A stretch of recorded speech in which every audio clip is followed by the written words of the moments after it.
조갑제 TV 시청자 여러분 안녕하십니까. 2022년 7월 13일 정오입니다. 지난 8일 암살된 아베 신조 일본 전 총리를 높게 평가하는 이 기사가 참 많이 나옵니다. 그 중에 하나가 인도 태평양이라는 개념을 만든 스테이트맨이다 하는 이야기가 많습니다. 인도 태평양이라는 개념은 뭐냐면은 중국의 급부상에 대응하기 위해서 일본이, 즉 아베 신조 총리가 인도까지 포함한 연대 체제를 만들어야 한다. 쿼드는 미국, 일본, 호주, 인도, 즉 사자 안보 대화체인데 그걸 만든다든지 또는 그 뒤에 하와이에 있는 미국 태평양 사령부가 인도 태평양 사령부로 이름을 바꿨습니다. 그러니까 중국을 대항하기 위해서는 일본 혼자 힘은 안 되고 미국의 도움을 받아야 하고 그것도 충분하지 못하니까 인도까지도 같이 연대해야 한다는 이런 개념입니다. 그러니까 인도 태평양 지역의 안정 그리고 평화를 위해서는 쿼드 중심으로 긴밀하게 협조해야 한다 하는 그런 전략적 발상을 한 점을 높게 평가를 하고 있는데, 마침 며칠 전에 유엔이 인구 예측 조사를 발표를 했는데 내년부터 인도가 중국을 제치고 인구 제1 국가가 된다고 합니다. 원래는 한 3, 4년 전 뒤로 보았는데 이게 앞당겨졌습니다. 왜 앞당겨졌는지 모르겠는데 하여튼 중국의 인구 증가가 급속도로 낮아지고 인도는 산화제한 정책이 실패하는 바람에 1년에 늘어나는 인구가 한 1,600~1,700만 됩니다. 1년에 1,800만 되겠군요. 1,800만 명 정도 늘어난다고 보시면은 쉽게 말하면은 네덜란드 같은 나라가 1년에 하나씩 인도에 생깁니다. 그 상상이 되십니까? 그리고 그렇게 하면 지난 10년 동안에 10년이면 어떻게 됩니까? 약 인구가 2억 늘어난다는 겁니다. 인구가 2억 되는 나라는 어딜까요? 저 방글라데시 같은 나라인데 일본은 뭐 1억 지금 한 3천만 정도입니다. 10년에 인구가 2억씩 늘어나는 1년에 인구가 1,800만씩 늘어나는 이런 나라를 민주주의식으로 통치하고 있다는 게 그 대단한 것 아니겠습니까? 그러니까 세계에서 가장 큰 민주주의 국가다 이렇게 부릅니다. 어떻게 보면 세계에서 가장 젊은 민주주의 국가이고 세계에서 가장 큰 민주주의 국가인데 이 나라가 인구 제1 대국이 되었다 하는 것은 여러 가지로 상징하는 바가 많습니다. 그런데 놀라지 마십시오. 인도는 항상 인구 제1 국가였습니다. 항상 그랬습니다. 제가 항상이라는 뜻은 이런 뜻입니다. 원래 인도라는 나라는 무갈 제국을 근거로 하고 있습니다. 지금의 인도는 무갈 제국은 그 무갈이라는 이름이 이란어로 몽골이라는 뜻입니다. 몽골 제국입니다. 무갈 제국 하면은 뭐 우리하고 별 관계 없지 하면 그걸 몽골이라는 이름으로 딱 바꿔놓으면은 아, 인도에 몽골 제국이 있었나? 이렇게 되는 거죠. 그럼 징기스칸하고 무슨 관계냐? 무갈 제국을 만든 사람들이 티무르와 징기스칸 후손을 자처한 그룹입니다. 그 창시한 사람이 바부르라는 분인데 원래 이분은 우즈베키스탄에 있었습니다.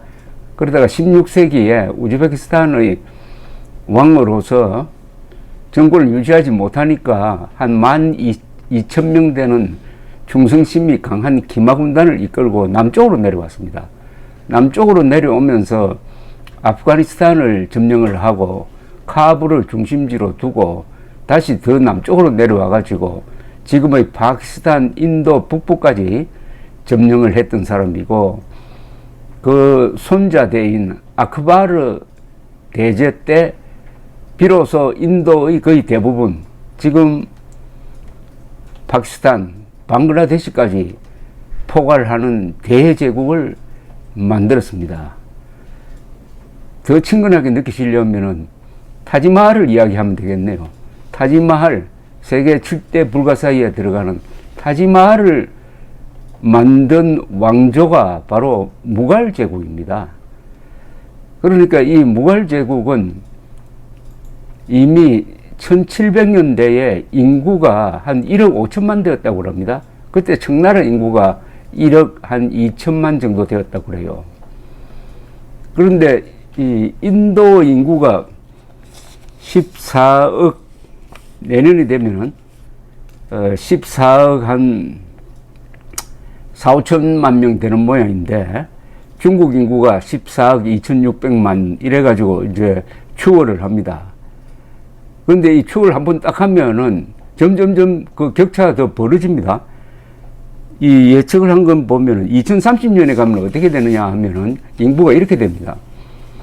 인도가 15억, 중국이 14억 6천만, 미국이 3억 5천만, 네 번째가 인도네시아 3억, 다섯 번째가 아프리카에 있는 나이제리아입니다. 나이제리아가 2억 6천만, 파키스탄이 2억 6천만, 공동 5위입니다. 그 다음 일곱 번째가 브라질 2억 2천만, 여덟 번째는 방글라데시 1억 8천만, 그리고 구덩이 또 아프리카에서 있습니다. 바로 이디오피아입니다.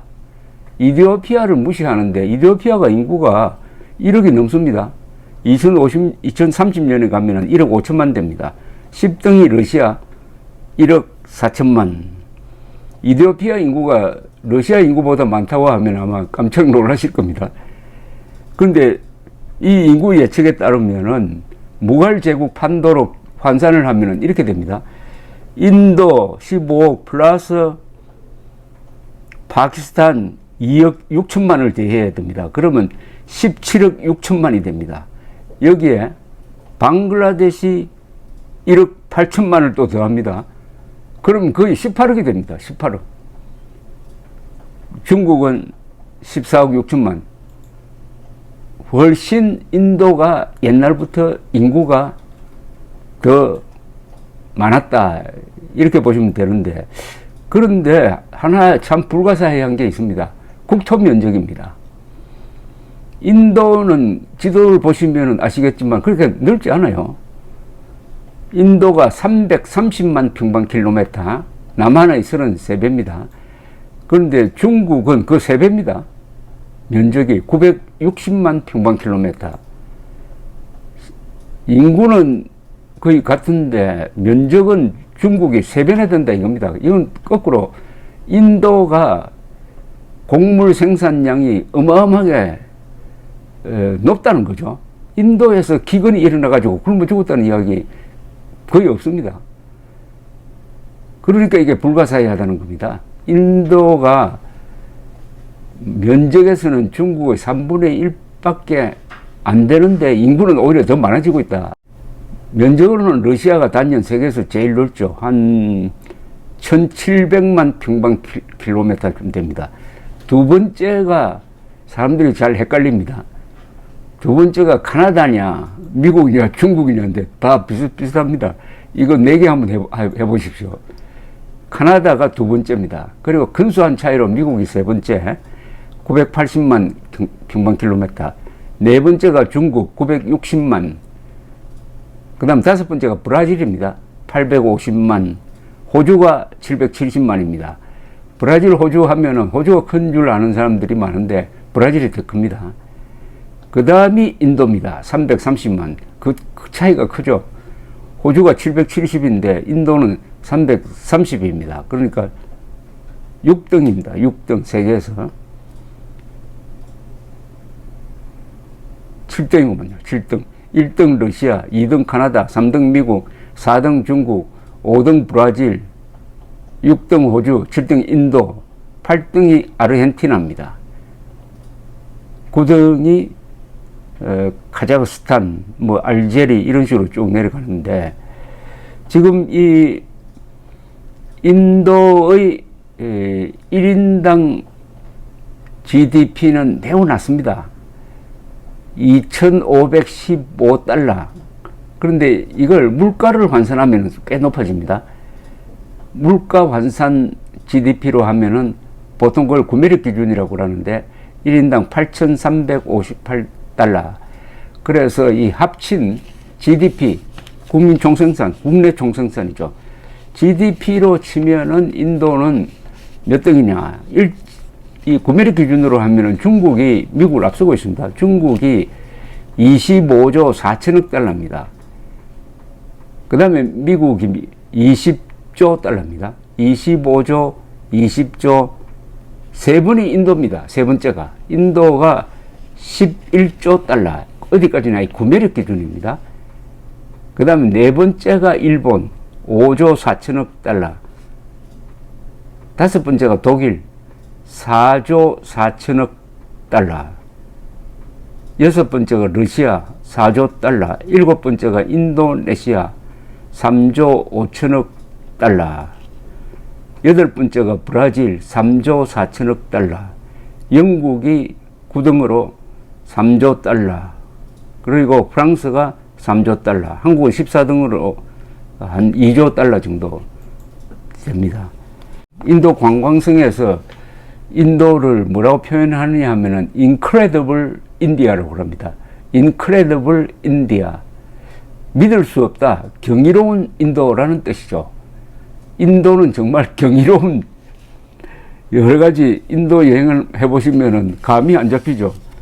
인도란 나라는 우선 인종적으로 복잡하고 종교적으로 복잡하고 또 아직도 이 카스트 제도가 남아있고 불가촉민이라는 이런 아주 저변층의 사람들이 인권 사각지대에서 고생을 하는가 하면은 잘 사는 사람들은 세계에서 가장 호화로운 생활을 하는, 그러면서도 이 양극화의 극치인데 인도 사람들 입에서는 또 양극화란 말이 잘 나오지 않습니다. 함부로 이야기할 수 없는, 인도에 대해서는 한마디로 이야기하면 다 틀립니다. 그게. 그런 복잡한 나라입니다. 종교만 해도 힌두교 국가로 알려져 있지만은 힌두교가 80%입니다. 그런데 이슬람이 14.2%나 됩니다. 그럼 이슬람 인구만 딱 뽑으면 한 2억이 됩니다. 이슬람 인구 2억이 되면은 아마 세계에서 두 번째죠. 세계에서 가장 큰 이슬람 국가는 사우디아라비아가 아니고 인도네시아죠. 인도네시아 다음이 인도가 세계에서 두 번째 이슬람 국가다 이겁니다. 근데 인도에서 불교가 발상했지만은 불교 신도는 1%도 안 되네요. 0.7%입니다. 0.7%. 기독교가 오히려 그보다 좀 많습니다. 2.3%. 인도의 문화는 너무나 길고 역사가 길고 또 지배민족이 수시로 바뀌었습니다. 마지막 지배 통일국가가 바로 무갈 제국이었는데 이 무갈 제국이 16세기, 17세기, 18세기까지는 잘 나가다가 19세기에 결국 영국의 식민지가 됨으로써 문을 닫았습니다만은 인도 사람들에게 무갈 제국을 이야기하면 다 자랑스럽게 말합니다. 그런데 무갈 제국의 공식 종교는 이슬람이었습니다. 무갈 제국의 지배층은 몽골족이었습니다. 몽골족. 그런데 이 사람들이 섞여버렸어요. 그 뒤에 왕족도 섞이고 해가지고 창시자인 바부르의 얼굴은 몽골 사람 얼굴인데 그 가장 유명한 3대 아크바르 대제는 어머니가 이란 사람이라서 그 아크바르 대제를 다룬 영화 보면은 서양 사람으로 나옵니다. 물론 아마 몽골 반점은 다 있었을 것입니다.